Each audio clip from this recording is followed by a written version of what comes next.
Hi, I'm Brittney Ashley, your host of Breaking Norms, Building Dreams, your guide through this transformative journey in both business and life. This is your place crafted for dreamers, doers, or anyone who has been told they can't. Get ready as we challenge those narratives together.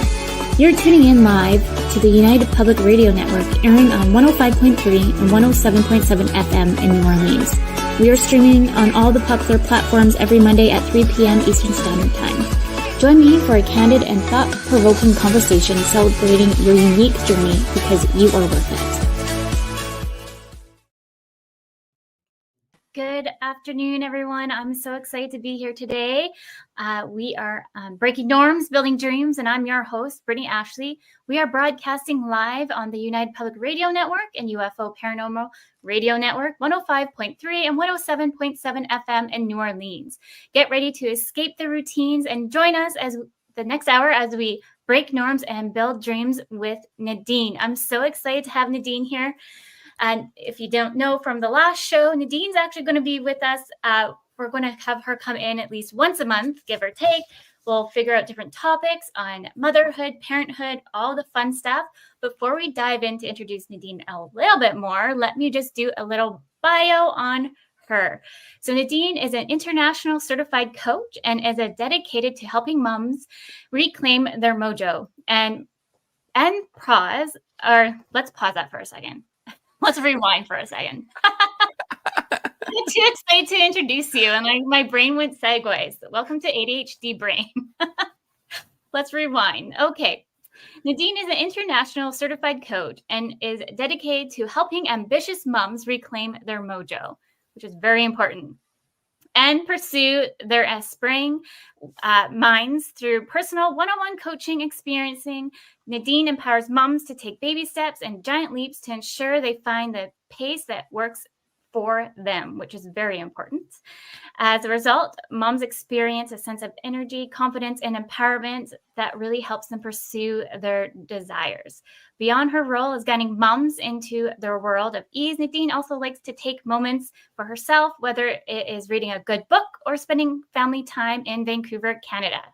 I'm so excited to have you, Nadine. Thank you so much for having me, Brittney. This is an honor. Oh my gosh, I'm super excited for today, our first time together on the radio. I know we've collaborated a few times in different ways before, but this is really taking it to a new level, and I'm so honored to be on the show with you. And thank you to everyone who's taking a moment out of their probably super busy lives to tune in and just see what we're coming up with today. I know we've got some good stories lined up for the next hour or so, and some really great tips on balancing busy life as a parent and working professional or entrepreneur. Yes. So our general topic today is balancing acts, which is 5 tips for balancing life for ambitious parents. We'll dig into that a little bit deeper. But since, I kind of messed up a little bit of the introduction there, Nadine, take it away and do a better introduction. I apologize. My brain was like, okay, I need to do this and make sure I say this. Anyways. You got it all. You got it all. It's all in there. There's not much to add. It's all about, it was like supporting ambitious and motivated moms to really feel like there's a bit something missing. It's like what you probably know as well as a busy mom and entrepreneur. It's like this is something. There has to be more to all of this, and that's when you started your business. That's when I come in and support moms, or actually parents. I do have clients as well who are not moms, and really explore what that could look like. Someone might be like, oh, you know what, I didn't like my career 10 years ago, never mind now, so let's change that. Or if someone's been thinking about finally writing that book or starting their own podcast or changing careers, starting their own business, like, hey, sign me up, I'm gonna help you really feel make that happen.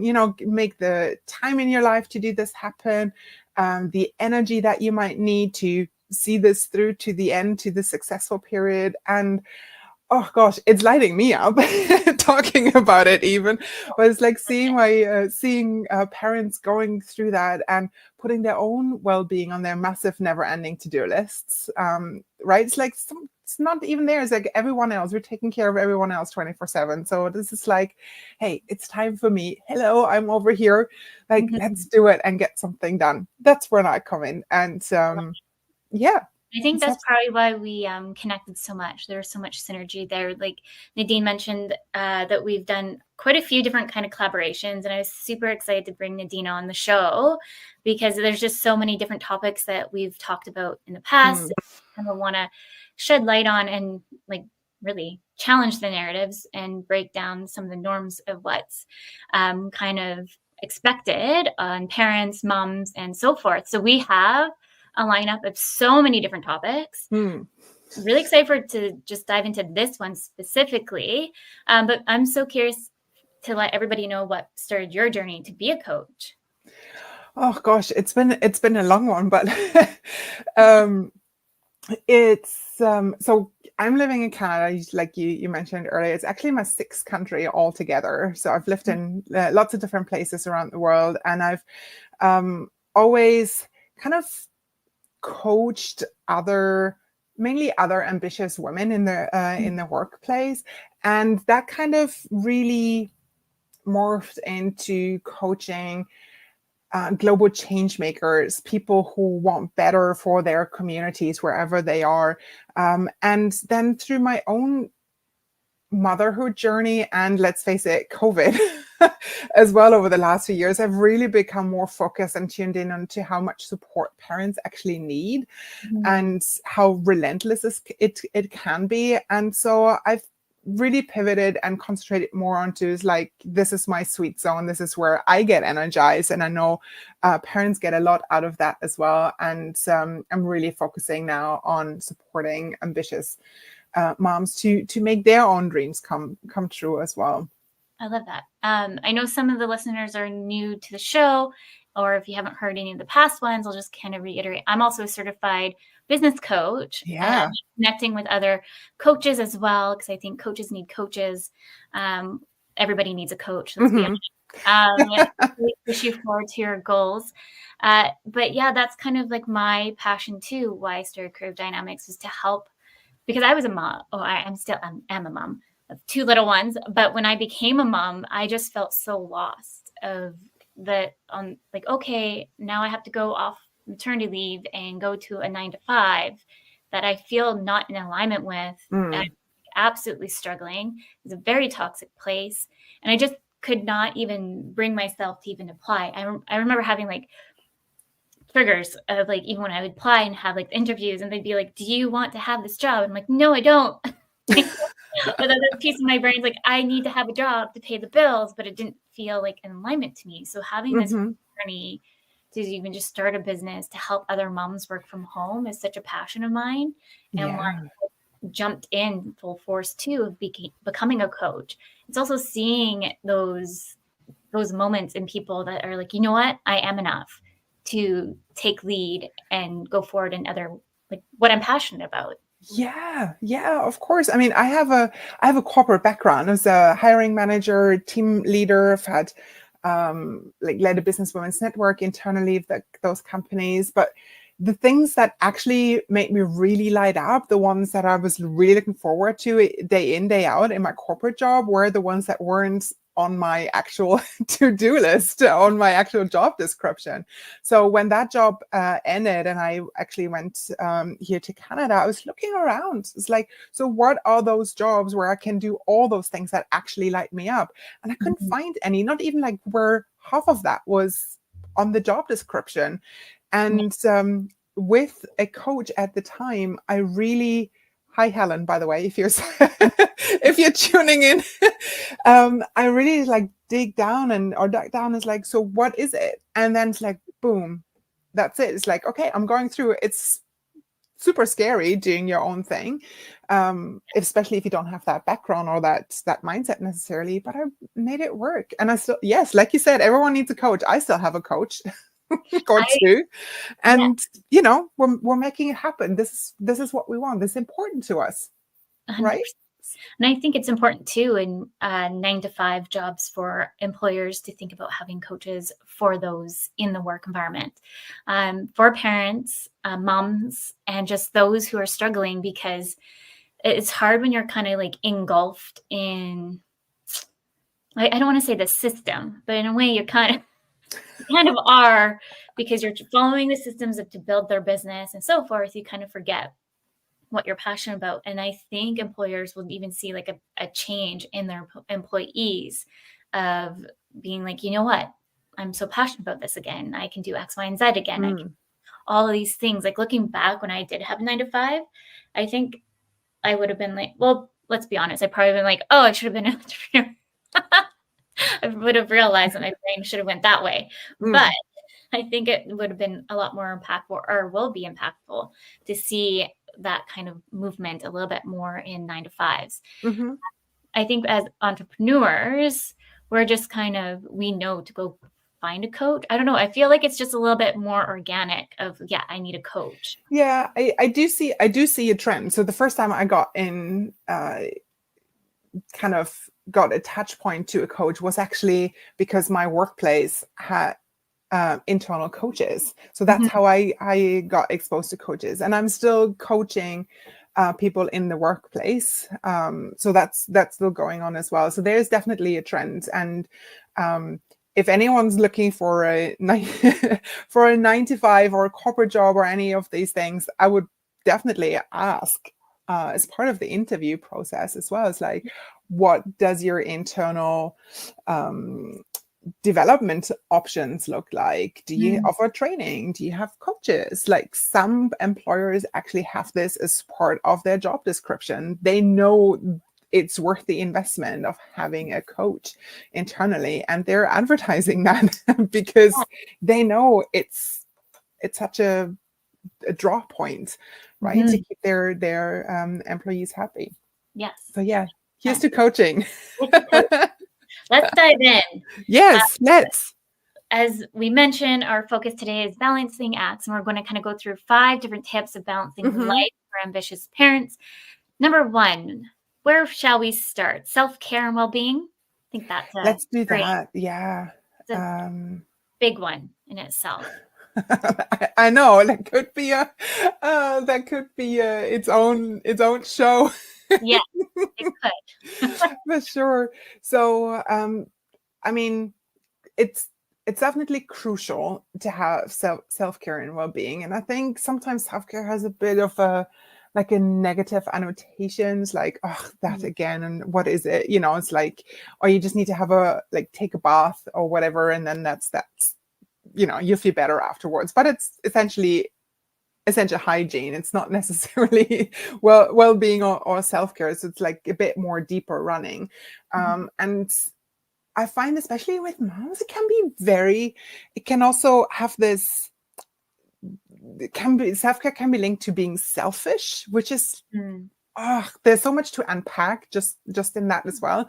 But it's basically essential. Rest is essential. You charging your batteries is essential. You can't run on an empty battery. So it's like, fill up your cups for the sake of doing it for yourself. If you do need an additional reminder or an additional, what you call it, reason, then do it for your family, for your job. You can't do it your best work if you're not rested, if you're not well. It's just not possible. 100%. And like, actually, I was just having a chat with a client right before this call, and I was just saying I went to bed at 8:00 last night because I was just, my whole body was just kind of like, I guess it's like also the fear of missing out, and I don't know what I'd miss out at like Sunday evening, but I was like, I have to watch the movie. But I'm halfway falling asleep, where I was just like, you know what, there's no point. I need to like take a step back and go to bed and rest. And I feel so much more rested today. Right. So it's listening to those listen to your body at the end of the day, what it's trying to tell you when you're feeling really stressed or feeling burnt out or so forth. What are the ways to kind of take a step back to make sure you're taking care of you? Absolutely. And so often it's it's like, oh, I should be doing this. It's like we're putting the pressure on ourselves, or I need to be doing the dishes again, and I should be doing this, and this is what it should look like, and da da. And so we're just constantly pushing what you just said. It's the pushing, pushing, pushing. Yes. And kind of really relate this to, oh, it's not worth it if it's difficult. But really, it's like, what if you just go to bed at 8 o'clock, right? Yeah. It can also be easy. No one's actually going to say anything about it. So what? You went to bed at 8. Great on you. I wish I did this. And one of the things around self-care or well-being, actually, I find oftentimes starts with a mindset as well. It's like that we're worth it. We're enough to look out for ourselves. It's not always like looking out for everyone else's well-being 24/7. It's granting ourselves the permission to look out for ourselves and be like, switch off that negative self-talk around it and switch on the self-compassion. I'm worth going to bed at 8 o'clock. Yes, I can. So what? And it's hard too, because sometimes you feel like just say, I actually cleaned the whole house yesterday, so I didn't have dirty dishes in the sink for once. But usually, you would have like maybe dirty dishes in the sink, and you're super tired. Yeah. And you know what? I should actually really go and deal with those dishes. So it's just kind of like, I guess, like a fine line. Like if you're really pushing yourself to go do something, when the good part of you, the other big part is just like, you need to go to bed. You need to rest. What is it to just leave the dishes for one night, to kind of segue, to go have that extra rest, because your body's telling you that you need to take that moment to step back for. Yeah. Because then also you might be faster the next day around when you have a clear, focused mind, and you can actually do that. Well, maybe also listening to a podcast and concentrate on that as well. So you can do those things, or, something else, but you might actually be more efficient if you're prioritizing the sleep first, for instance. And it's so different for everyone. So that's not really like one thing to say. It's like, oh yeah, do this for self-care, because sometimes those things are, it's different and they resonate differently. So for me, an essential self-care thing would be that I read romance novels. I just have to read them. It's like be in a different world, just me, the quiet time, and I need to dive into this. If I don't do this for a few days, I can feel it. Yeah. So that's something for me. For others, that would be torture. It's just like, I don't like books, or me, or or just like falling asleep after half a page because you're just like so exhausted. That's just not that. Then maybe it's podcasts, maybe it's audiobooks, maybe it's your favorite show on Netflix, whatever it is. There's always something different, or hanging out with your friends. The essential things, like what are one or two things that you would make the biggest difference. So it's not doing everything, but what's like one or two things that would actually make a difference? Is it getting up a tiny bit earlier in the morning and starting your day in a quiet home with a cup of coffee, just by yourself, instead of waking up into mayhem? Or, what is that for you? What would make a difference? It doesn't have to be huge.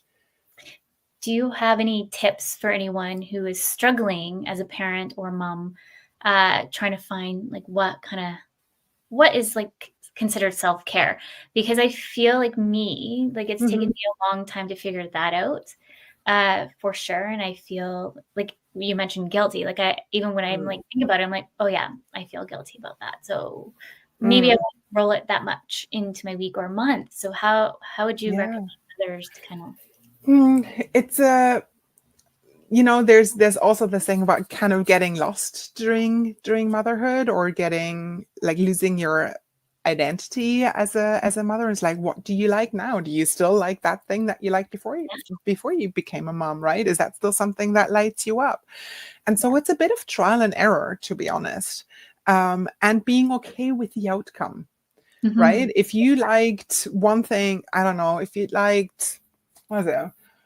I don't know, hiking before you went and became a mom, Yeah. and now you don't like it anymore. That's also okay. So it's the self-compassion around it. It's like trying things out and doing that. And self-care could be a whole lot of different things. It could also mean, for instance, meeting up with your best friend once a month or once a week. I love that. Right?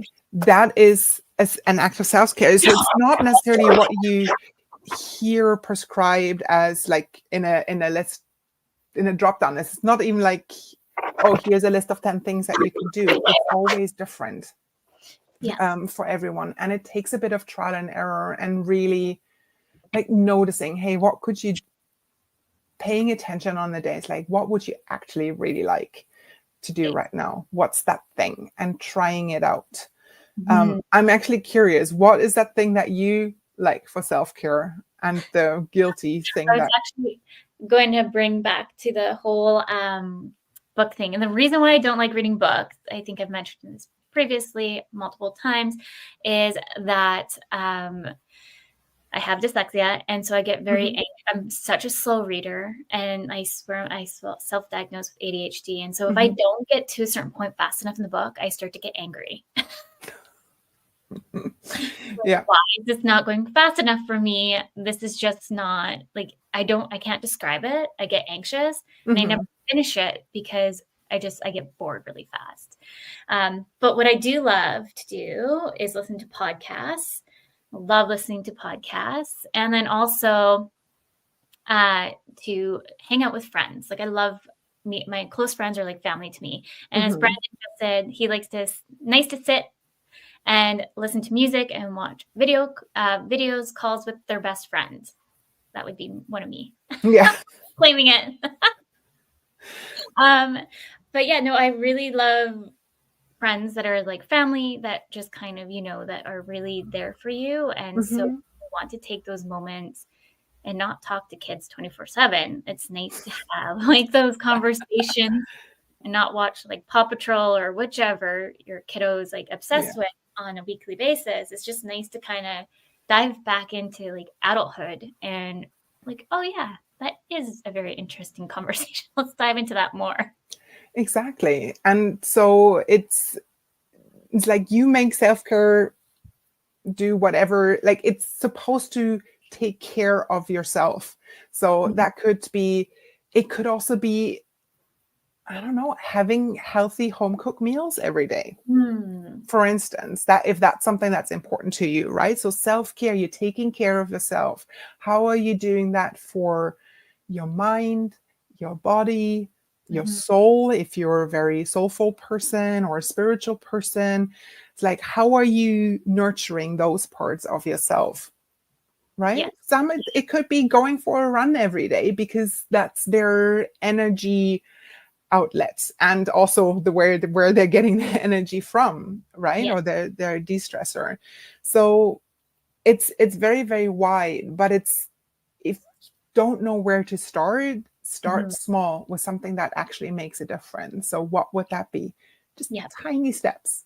And tiny steps, dipping it in, and we might put a little pressure on ourselves, like, okay, I need self-care and well-being in my life. I'm going to go, like maybe the gym's not your thing really, but all of a sudden it's your thing because every new year, a lot of people are like, I'm going to go to the gym and do why throughout the week. And that's why a lot of those goals don't end up fully succeeding because it's not actually, like, that's not really part of our drive in a way, even though we want it to be.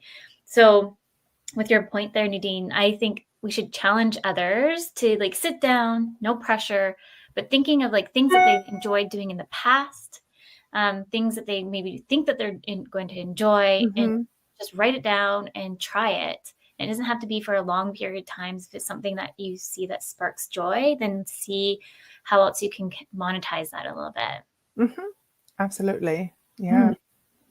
The other tip that we have is goal setting and time management. Yeah, talking about goals, huh? It's like New Year's resolutions and everything. anyone listening, I do not make New Year's resolutions anymore. Do you, Nadine? No, I've given up. I've actually, I'm actually finalizing what's supposed to be a small goal setting blog post for my website, and now turned into a monster of a blog, and all in one. And I've looked into some statistics around goal setting, and it's like this tiny amount of New Year's resolutions that actually are like making it through even to the end of the year or 2 months in. It's ridiculous. And it's so there's a whole lot of thing around goal setting. What's important. I've actually got some stats here. Is it okay if I just read them out around goal setting? Why it's so important to start off with? So I was like, oh, when he said, oh, let's talk about goal setting for the show, I was like, yes, I've got some stuff here that's probably like why it's really important to have goals in the first place. So people who set clear goals are 10 times more likely to achieve them just by having them. 70% of people who shared their goals, so on social media, maybe with a coach, a best friend, with a family, so 70% of people who shared their goals accomplished the goal. Setting actionable tasks to reach a goal and no regular, say, weekly progress, either with yourself, you're just in a notebook, it's like, oh yeah, I've done this, I've worked towards my goal, or this is how far I've come, or again with a coach or whatever, maybe even with your manager. So if you're noting down actionable steps and you're reviewing them every week, you achieve the goals 40% faster. Oh, wow. Now, that is a real good motivator to do that regularly, right? So have your goals, talk to people about it, and do regular check-ins and feedback. That's why it's important to have them in the first place. That's true, because we both work with Lindsay. I'm like I do have ADHD, and so my brain's like da-da-da-da-da-da-da. And so if I don't sit down and map it out goal-wise, or just like a high level, like I have to be like, okay, I'm going to do this. And so the next time you see me, I have not accomplished it. Just wake me up a little bit. Yeah. That tough talk. Sometimes we all need in our lives. Yeah, for sure. Everyone needs a coach, Yeah. So so goal setting and time management around it. So it's like managing goals. I think, again, there's this thing about wanting to do too much, at like doing all the things within timelines that aren't necessarily realistic enough, especially considering kids can get sick and you might not be able to work on them because you're the default parent at home. Or I don't know, last week we had our kids, yours as well as mine, home because we had a snowstorm for 2 days. Now there is a strike for public transport here in Vancouver. So you hear that? It's like teachers can't actually necessarily make it to their places of work, and gets what's so like we need to build in buffers, I think, for our goal setting. Be sure we have a challenge there, but also it needs to be realistic. So there's always a bit of a time buffer around it, which would also obviously take the pressure off us and the stress when we're setting goals. And so that really helps for goal setting, in my experience, specifically if you're a parent as well. What do you think? 100%. And I think I've mentioned this before. It was actually last show with Nicole about giving ourselves grace. And I think we definitely are very hard on ourselves as parents, as moms. And we tend to forget to give ourselves grace when we are juggling everything in the mix and above. I know for me, I think I had to really, really swallow that a lot for me, because I'm very like type A perfectionist. get this down to a T because I need to do it all. It's like super Yeah. mom. And then I finally had the realization of like, it was when I was doing my imposter syndrome coaching of like, you know what? Let's take a step back, give yourself grace, because you're doing it all. You're building a business, you're building multiple businesses, you're doing all the things, but when you're sick, like what are your non-negotiables really? So for me, when the kids are sick, they're first.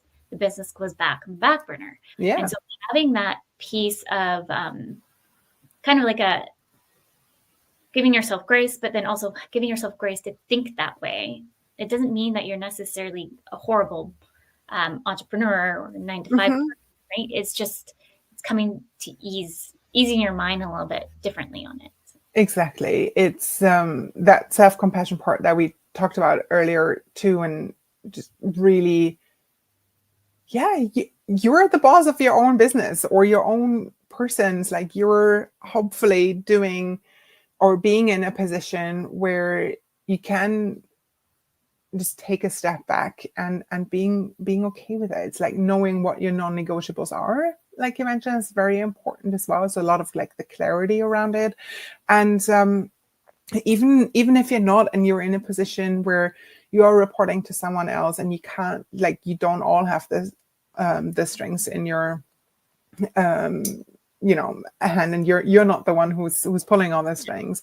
There's ways to talk around it, and also not talk around it, but it's worth like exploring like what can be done, and if how you're setting yourself up for success in those areas.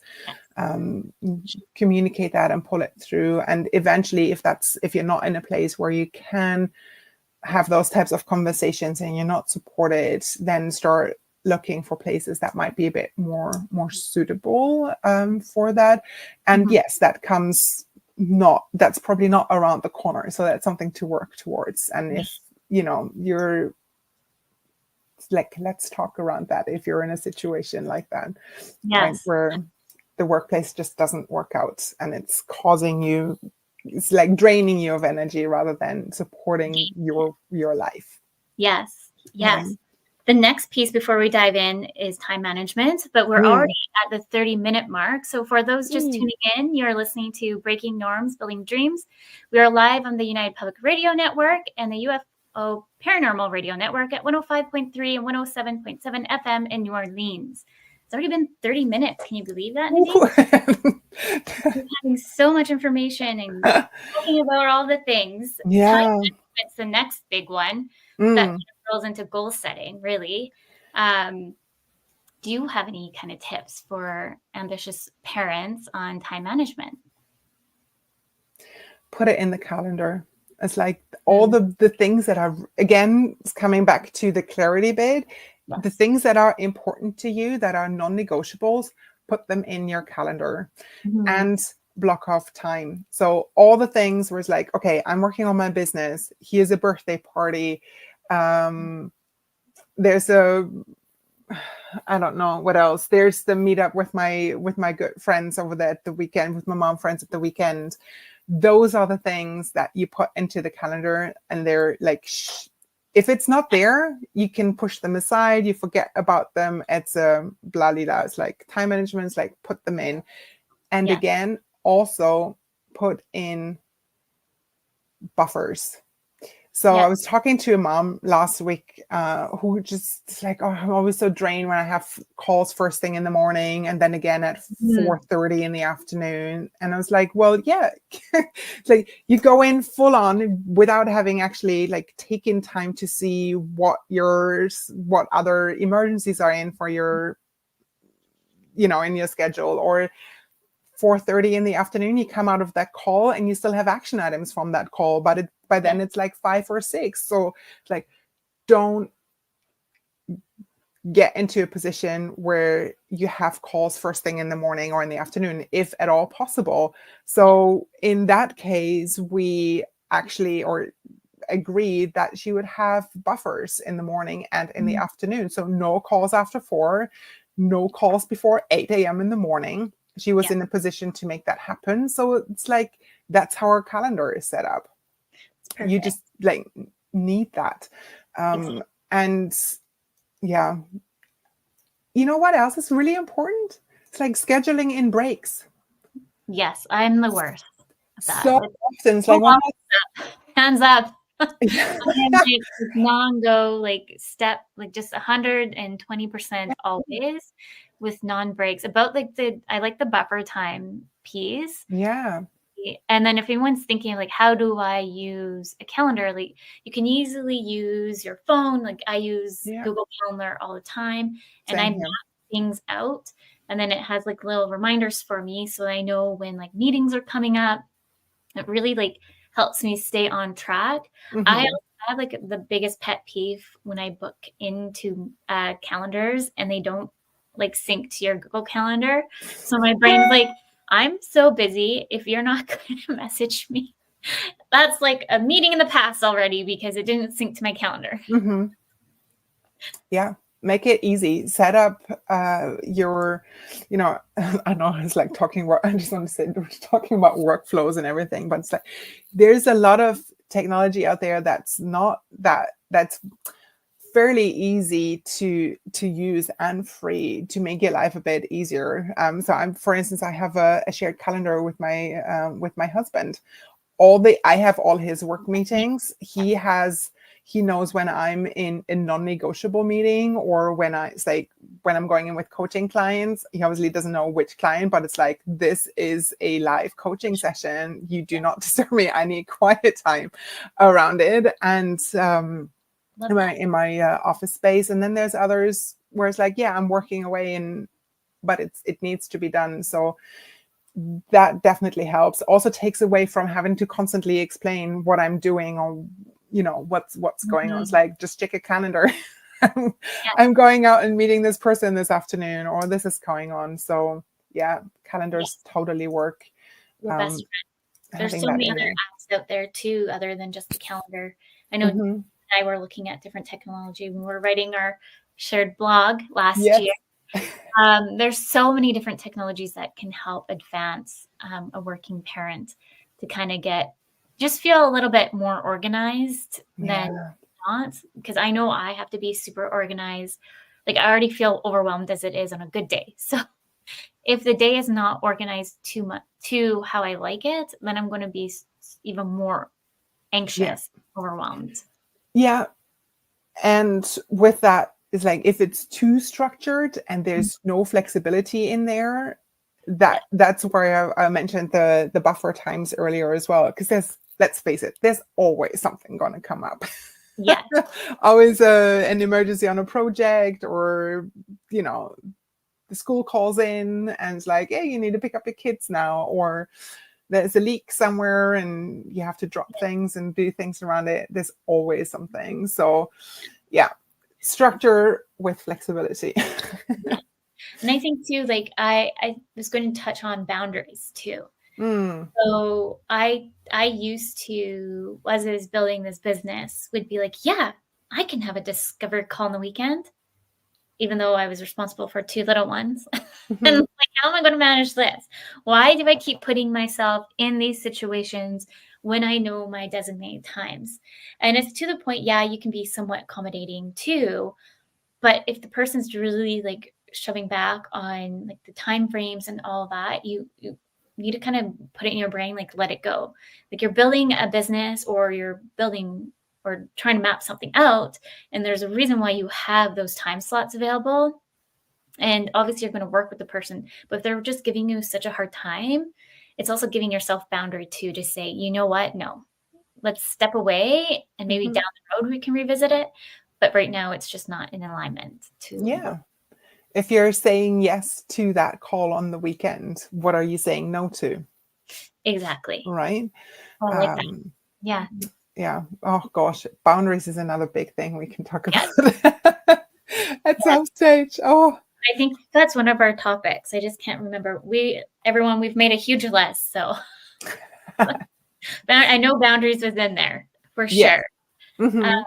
The other big piece that parents could do is building a good support system. So not just goal setting, time management, self-care, but really building a great support system. Do you have any insight on that, Nadine? Yeah, for sure. I call it the mom village.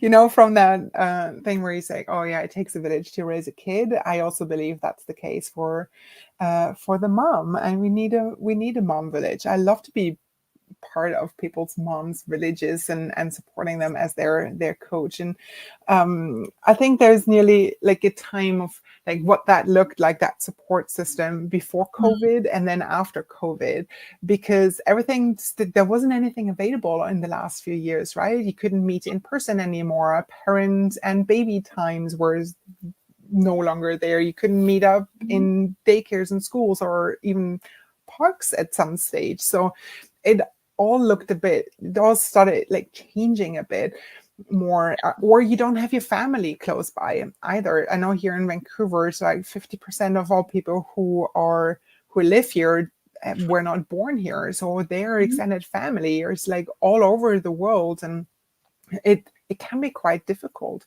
So building that support village is really, really important. And at some stage, I think you need to be like courageous and take the first step and say, hey, I'm looking for new friends. I can hang out with someone, or I want to hang out with someone.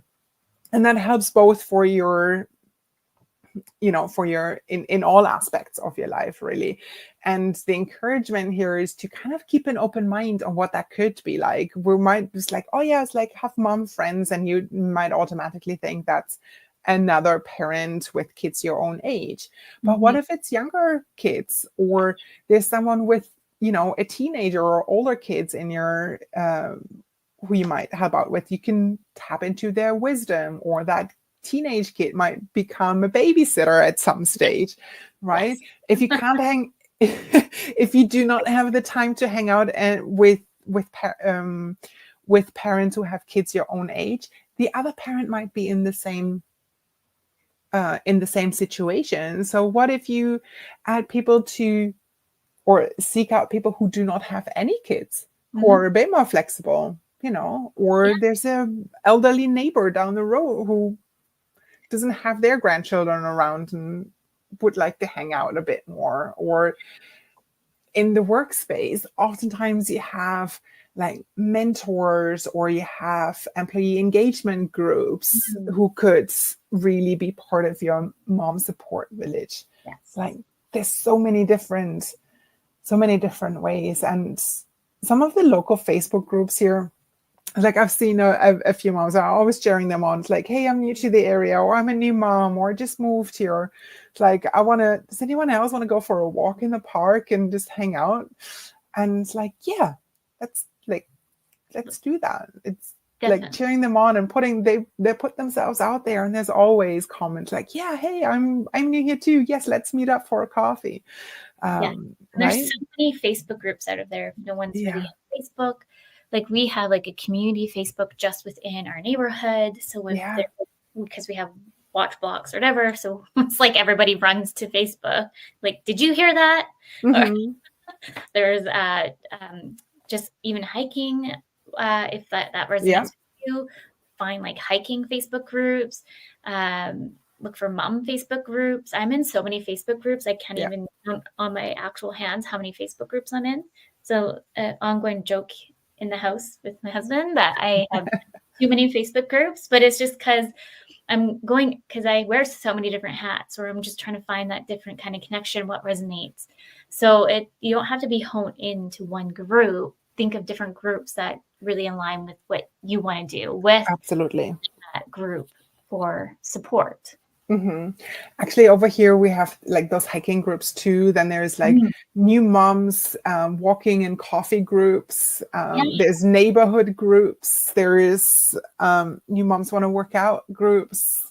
You name it. And there's a lot. Tap into that.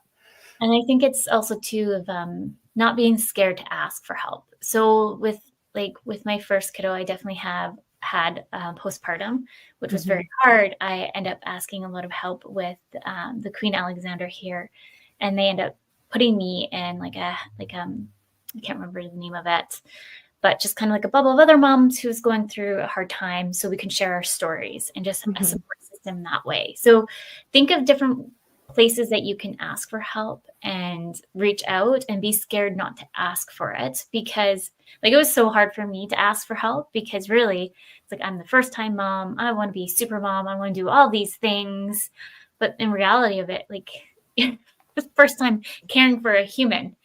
Yeah. Then reality hits and it's like, oh no. It doesn't have to be go down that road, but it definitely helps. And more often than not, I find people are very grateful when it's like, oh, thank you for asking.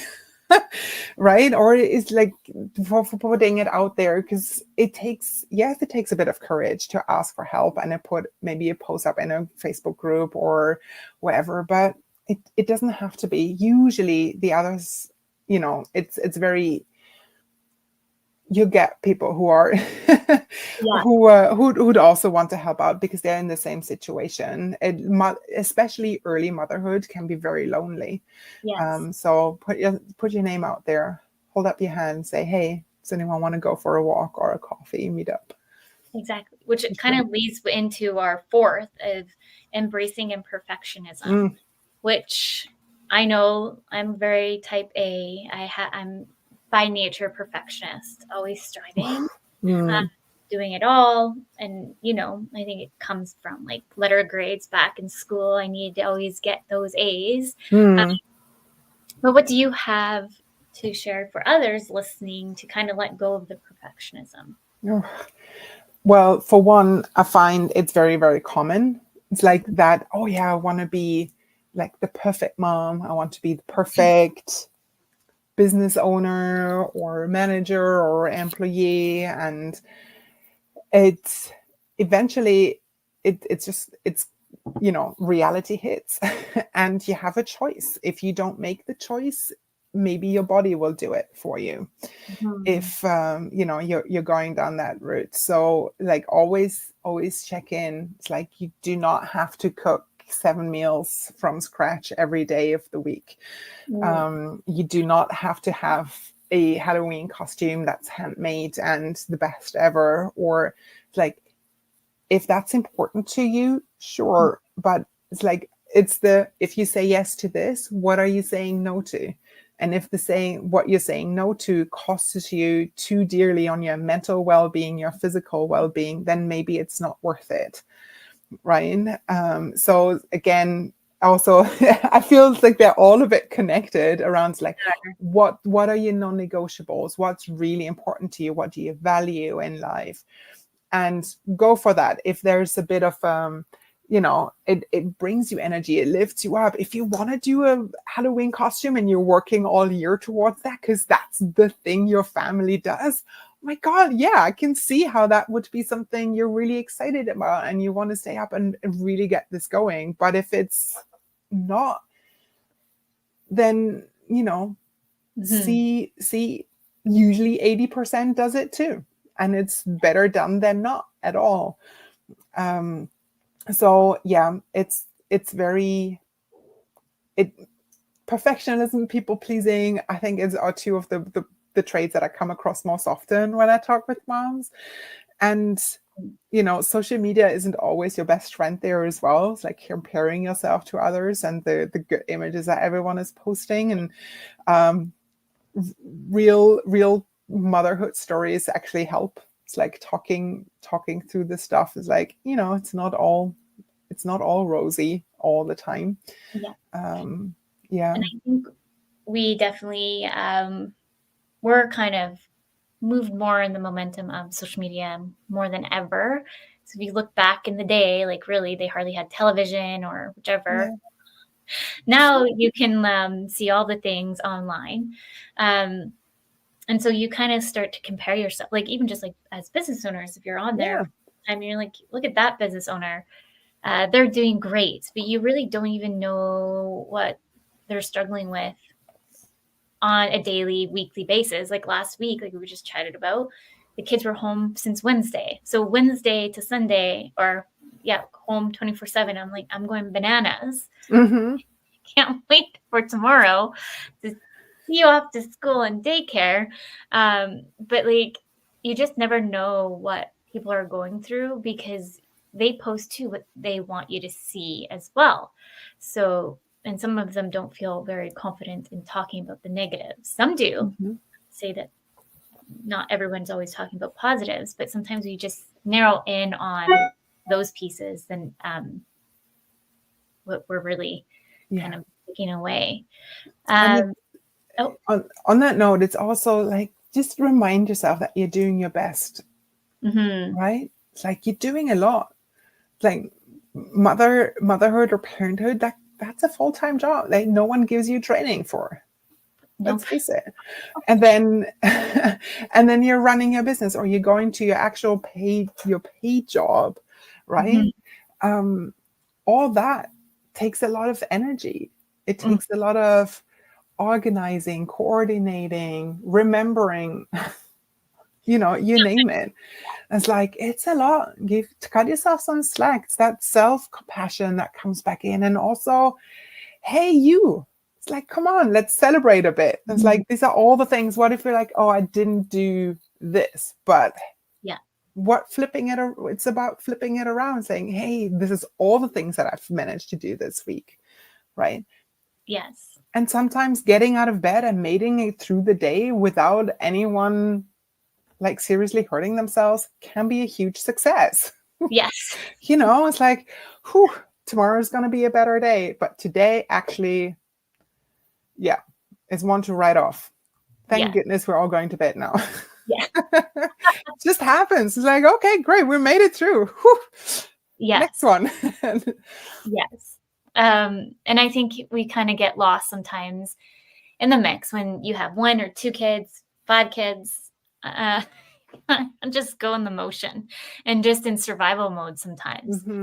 But like we mentioned today about giving yourself grace, taking some time steps back, time blocking, boundaries, all the things in the queue will really help ambitious parents to move forward. The last piece that we wanted to chat about is mindfulness, and really mindfulness as a whole, because I think that is really big. That Terry just mentioned discipline as well as thank you. So mindfulness too plays a very important role in finding balance. What do you feel, Nadine? It does play a big a big role. It's a bit, sometimes I feel it comes a bit across as, oh, it's this wishy-washy thing, and we're just like leaving it. You don't have time for those types of things. And when we're juggling all these different roles and we're really like that ambitious and getting stuff done, one of the biggest kind of complaints that I get from my clients is that it's like too stressed. There's no time for anything. It's too stressed. It's always like on. And they're easily also not like, you're losing losing a grip, or your grip on emotions. You're getting very emotional, or you're getting flared up or angry or frustrated really easily because of that.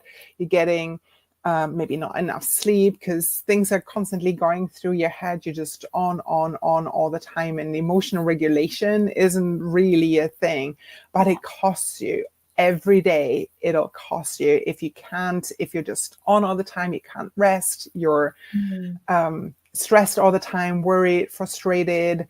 You can't clearly think, come up with good solutions for problems you're facing, or just getting emotional, not patient with your kids, for instance, etc. So this is where mindfulness comes in. It's essentially, if you're a numbers person, I would say it'll save you quite a lot of time and energy throughout the day to get more stuff done. So that's really the investment here that I see, of being more focused, more present, being able to keep you together and getting through the day. And it's a habit that you practice. It's not something like, oh, today I'm going to be more mindful. That's a good intention for the day, but you need to practice it.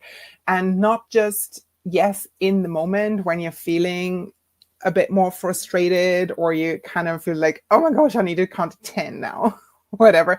That's a good way in the moment. But ideally, it doesn't come to that in the first place. So you're having intervals, short intervals throughout the day where you are practicing being a bit more mindful.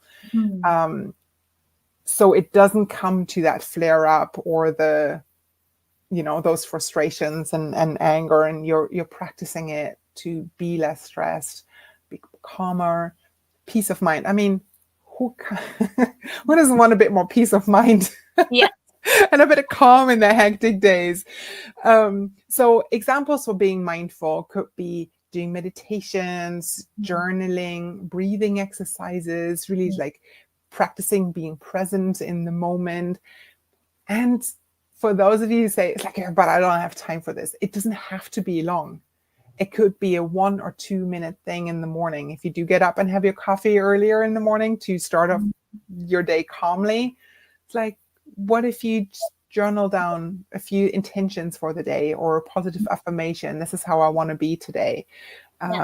Or at the end of the day, before you go and rest, as part of your sleep routine in the evening, why don't you just even think, you don't even have to write it down, but think for yourself 3 things that you're grateful for that day, right?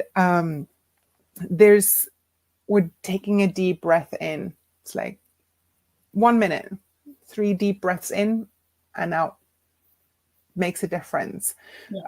Especially if you're also like going between work mode and then family or kids mode. There's so many different things, but it's really an investment in basically getting all the stuff done that you naturally want as an ambitious parent. Yes. That's a lot of points. What do you think about that? No, I love it. Thank you, Nadine. And Terry just mentioned, I love that. I love this. We also have to be able to constantly pivot. Yeah. Very true. I feel that because we're always constantly on the go, go, go, go, being mindful of all the things that we just chatted about today, like time management, goals, boundaries. I also really think like mindfulness does play a key role as well. As you're kind of speaking to your kiddos of like, okay, why am I yelling at them? What are things I can do so it's not more chaotic? It just keeps rising and rising. What are things I can do to maybe not also be that trigger as well? Because I feel like we're just triggers sometimes together, and then just fire explodes. Exactly. It's like it's like if they're, emotional about something or frustrated about something, you will hardly ever calm their emotions with your high emotions as well. You need to be calm first in order for that to help them be a bit calmer and get their emotions regulated. So you need a lead with that as a parent for sure. Yes, definitely. Yeah. Do you? Oh, sorry. No, like which of those mindfulness things do you do, or what's your favorite? I feel like just taking a step back and breathing. And like the biggest thing that I've noticed too is that I don't like waking up into chaos. So waking up maybe an extra 5-10 minutes to just like whatever I feel like doing in those few minutes is just me time for a minute, and then go get the kids up and be ready. And I feel like that just helps me have a little bit better peace of mind, I guess, before I start the day. I'm still navigating. I'm still learning as I go of what I like and what I don't like. Like originally we always would wake up at like 7:30, and I just felt that was too pressured. So we woke up, I changed the time frames. And that's the thing that's important to kind of know, is that we're not perfect. No one's perfect by any means. You're never going to master it right away or at all. So just try to play with it and figure out what makes sense to you as the parent, the mom, whichever, to really step in and be as graceful to yourself as much as possible. Exactly. I mean, for both of us, and it's from the stories that we're telling, I can hear that out as well. We're like, it's always a work in progress. We're never ever there. Oh yeah, we've mastered self-care or well-being or time management. There's always something where we're like, oh yeah, we could tweak this. And depending on the time of our like parenthood journey as well, or our entrepreneurial journey, there's always something that we can tweak, right? Yes. Well, thank you, Nadine, for coming on the show today. For everybody listening, Nadine will be coming back next month. We haven't picked a topic yet, but we have like career transitioning and motherhood, empowering moms in a workplace. We have so many ideas. So if you want to leave a comment on what you would like us to talk about, please leave that comment. I want to say thank you to everyone who's tuning into the show. Thank you to everyone at the chat room, the great comments that came in today. A big thank you to the United Public Radio Network and UFO Paranormal Radio Network. Next week, we'll be welcoming Ashley, who also is a member of Creative Dynamics, but also owns her own business. And we'll be digging in deep on her business entrepreneurial life and some resiliency that she has overcome over her life. I'm really excited to dig in with Ashley. So until next week, remember your journey is unique and your worth is unquestionable.